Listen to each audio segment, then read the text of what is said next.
Good morning, students. Today we are going to learn environmental study, open page number 62.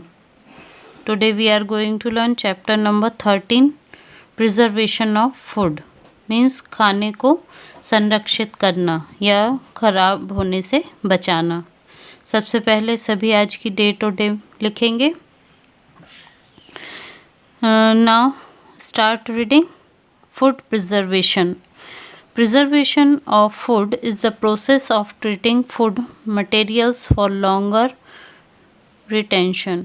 Means preservation जो है एक ऐसी process है जिसके द्वारा हम भोजन को इस प्रकार से संरक्षित करते हैं कि वो लंबे समय तक अच्छा रह सके. The spoiling of food can be detected by the change in its flavor or order. जो खराब भोजन होता है उसे हम उसके फ्लेवर मीन्स उसके स्वाद या उसकी गंध में चेंज यदि होता है तो उसे देखकर पता कर सकते हैं. Food is spoiled bye micro organism and insects. जो खाना होता है वो माइक्रो ऑर्गेनिज्म सूक्ष्म जीवों और कीड़ों के द्वारा खराब किया जाता है. Yeast and bacteria are micro organism. ये जो खमीर होता है और जो बैक्टीरिया होते हैं ये क्या होते हैं? सूक्ष्म जीव होते हैं. Molds cause a cotton-like appearance on bread. Such bread is not fit to eat. Bread पर आपने देखा होगा कई बार सफ़ेद कॉटन जैसी एक फफूंद टाइप की हो जाती है. इस प्रकार की ब्रेड को हमें नहीं खाना चाहिए. ठीक है. Milk, eggs and meat are also spoiled after some time. दूध, अंडे और मांस ये भी कुछ समय के बाद खराब हो जाते हैं. Bacteria spoiled them. और इनमें जो बैक्टीरिया होता है वो खाने को खराब करता है. After a few days fruits and vegetables begin to rot. कुछ दिनों बाद फल और सब्जियां भी सड़ जाती हैं, खराब हो जाती हैं. ठीक है. We should never eat stale bread, rotten fruits and vegetables. हमें जो है बासी रोटी या सड़े हुए फल या सब्जियां नहीं खाना चाहिए. सच food causes food poisoning which can be cause abdominal pain, diarrhoea and vomiting. और इस प्रकार का खराब खाना खाने से हमें फूड पॉइजनिंग हो सकती है जिससे कि पेट में दर्द हो सकता है, दस्त लग सकते, उल्टी हो सकती है. It can also cause various disease like dysentery, typhoid and cholera. It can even cause death. तो इस प्रकार के खाना खाने से कई प्रकार की बीमारियां भी हो सकती हैं और वो डेथ का कारण भी बन सकती हैं. Food can be preserved by providing condition in which microorganisms cannot live. Food preservation means खाने को संरक्षित करने पर उसमें खाने को ऐसी कंडीशंस में रखा जाता है ताकि उसमें जो सूक्ष्म जीव होते हैं वो पैदा ना हो सकें. For instance bacteria need moisture to live. जो बैक्टीरिया होता है वो क्या करता है? उसको जीवित रहने के लिए नमी की आवश्यकता होती है. If in a food product there is no water bacteria cannot spoil it. यदि हम खाने को इस प्रकार से रखते हैं कि उसमें पानी ना रहे तो जो बैक्टीरिया होगा वो मर जाएगा और खाने को वो खराब नहीं कर पाएगा. Bacteria and moulds need air to live. और जो बैक्टीरिया होते हैं उन्हें जीवित रहने के लिए हवा की ज़रूरत होती है. If we put food in air tight containers bacteria can not spoil it. यदि हम खाने को एयर टाइट कंटेनर्स में रखते हैं तो भी बैक्टीरिया जो होता है वो खाने को ख़राब नहीं कर पाता. A layer of oil on any food prevent the growth of moulds and yeast. जो खाने पर यदि हम ऑयल की एक लेयर चढ़ा देते हैं, इसके ऊपर ऐसे ऑयल लगा देते हैं तो भी खाना हमारा ख़राब नहीं हो पाता. Methods of food preservation. अब फूड प्रिजर्वेशन की क्या मेथड हैं देखते हैं. Refrigeration and the cold storage.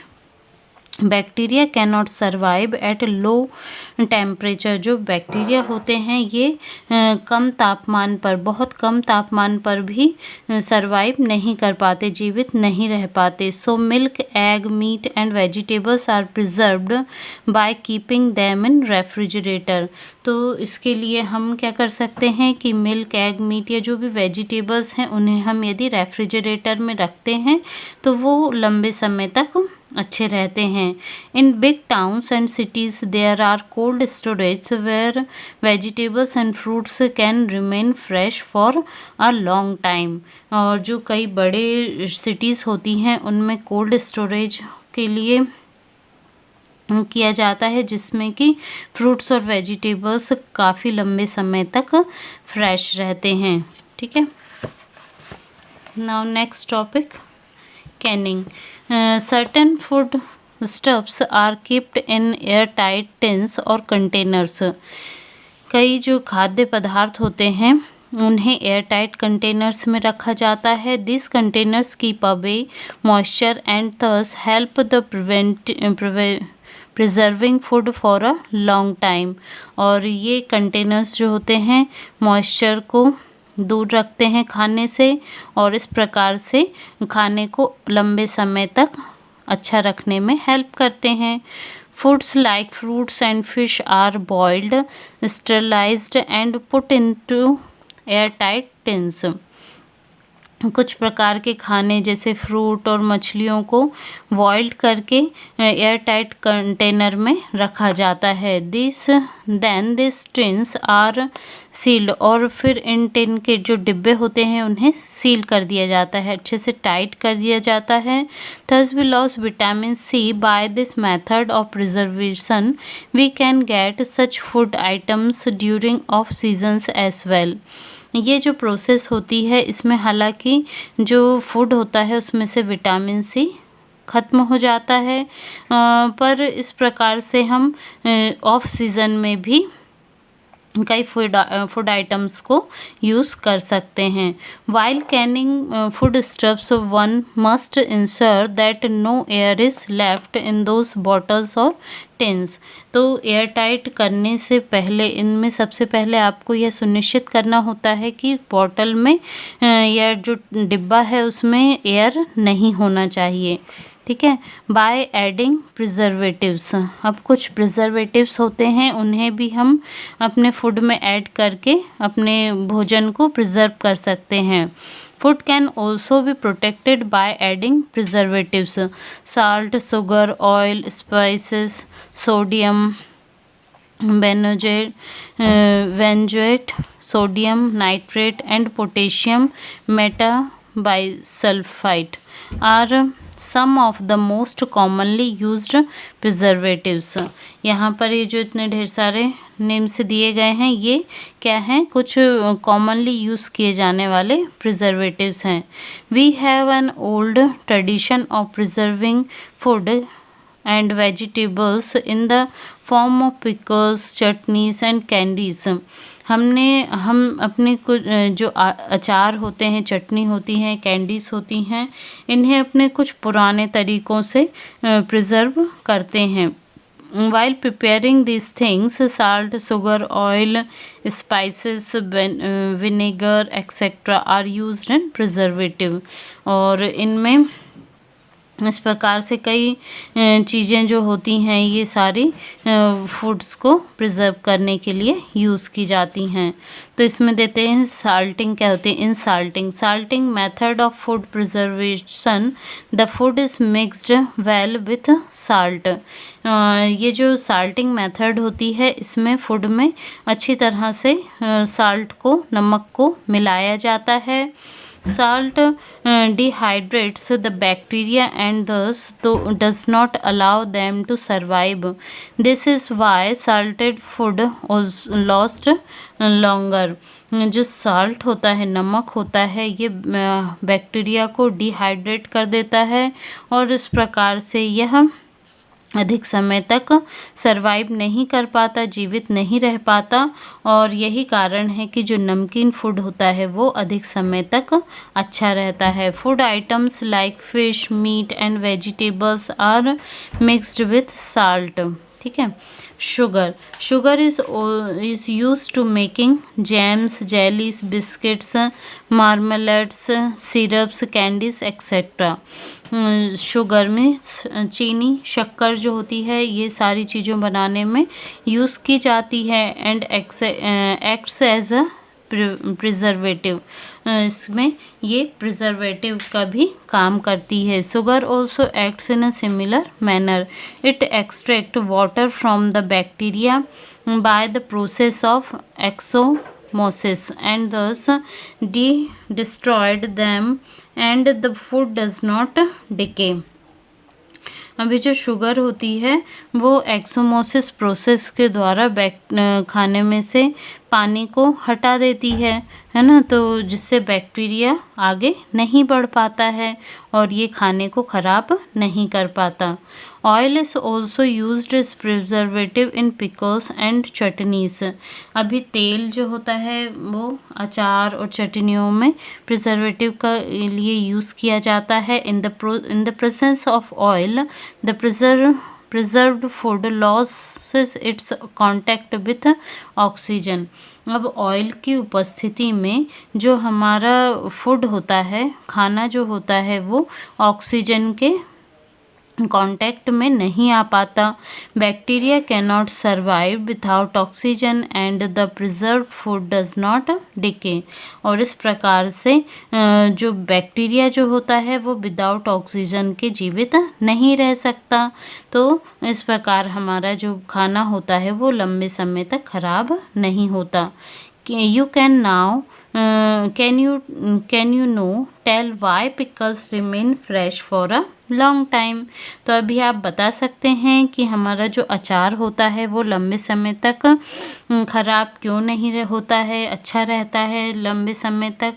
यही ऑयल के कारण है ना। आपने देखा होगा जब ऑयल का जो बर्तन होता है उसमें ढेर सारा पिकल वाला जो बॉटल होती है उसमें ढेर सारा ऑयल ऊपर तक फिल किया जाता है। अभी है boiling. Boiling kills bacteria and other germs. Boiling means किसी भी चीज़ को उबालना, है ना। तो उबालने से भी बैक्टीरिया और जर्म्स जो होते हैं वो मर जाते हैं। Hence boiling also help in the preservation of liquid food like milk.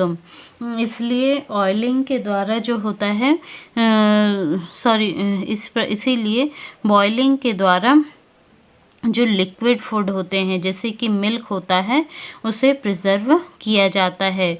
Boiled milk can be preserved for 2 और 3 days। जो उबला हुआ दूध होता है वो 2 से 3 दिन तक अच्छा रहता है। Otherwise it goes sure within 8 और 10 hours। नहीं तो अन्यथा ये जो दूध होता है 8 से 10 घंटे में खट्टा हो जाता है। ठीक है। Now drying means सुखाना। Bacteria cannot grow without water. पानी के बिना बैक्टीरिया ग्रो नहीं कर सकता।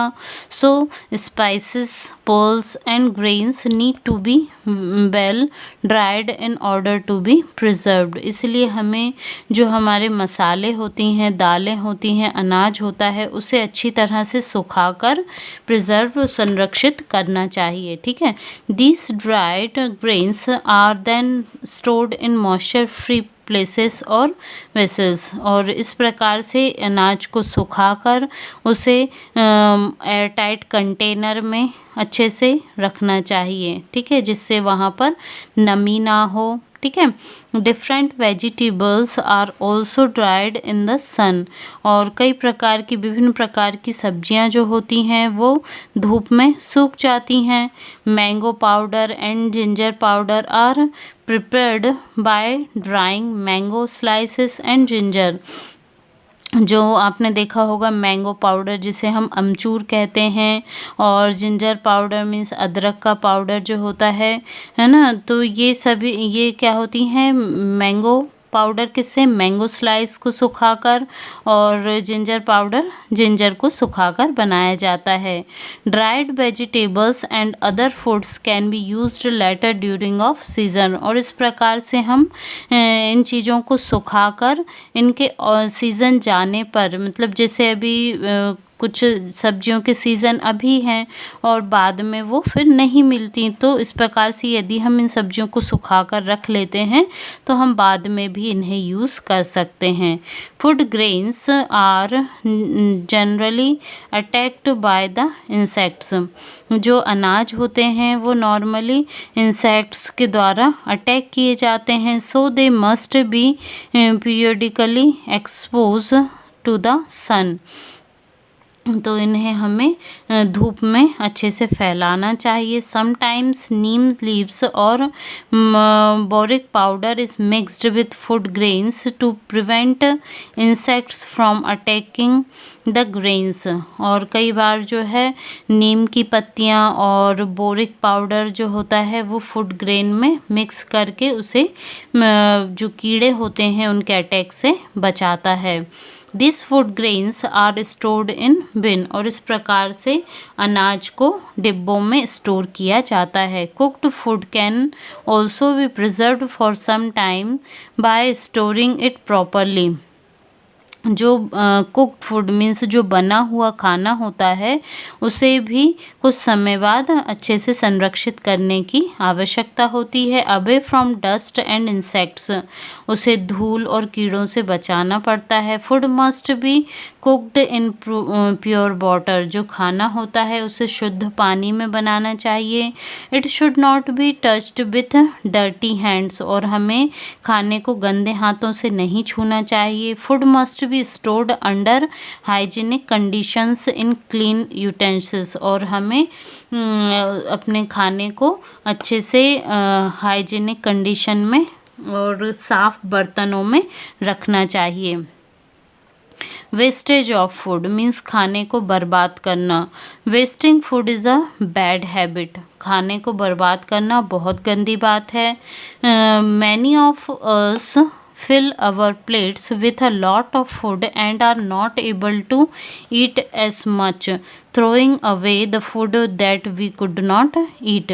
हम में से अधिकांश लोग क्या करते हैं कि अपनी प्लेट में बहुत ढेर सारा खाना भर लेते हैं, और जब हमसे वो खाना नहीं खिलाता है तो फिर हम उसे फेंक देते हैं, तो ये एक बैड हैबिट है। ठीक है, we must avoid wasting food as much as possible, हमें खाने को जितना कम से कम हो सके वेस्ट होने देना चाहिए, मतलब अधिक से अधिक खाने का प्रॉपर यूज़ करना चाहिए। Many of poor people can not afford even 2 meals of a day, अधिकांश ऐसे गरीब लोग हैं जो एक दिन के दोनों समय का खाना भी अच्छे से नहीं खा पाते हैं।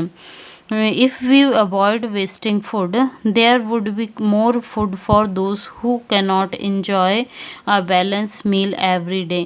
यदि हम अपने खाने को वेस्ट नहीं करते हैं, है ना, तो जो खाना है वो दूसरे लोगों को जो कि प्रतिदिन अच्छे से खाना नहीं खा पाते हैं उन लोगों के काम आएगा। ठीक है, we must never waste food, और हमें कभी भी खाने को बर्बाद नहीं करना चाहिए। ठीक है, जितना हमें ज़रूरत है बस उतना खाना हमें लेना चाहिए। ठीक है, ओके, थैंक यू।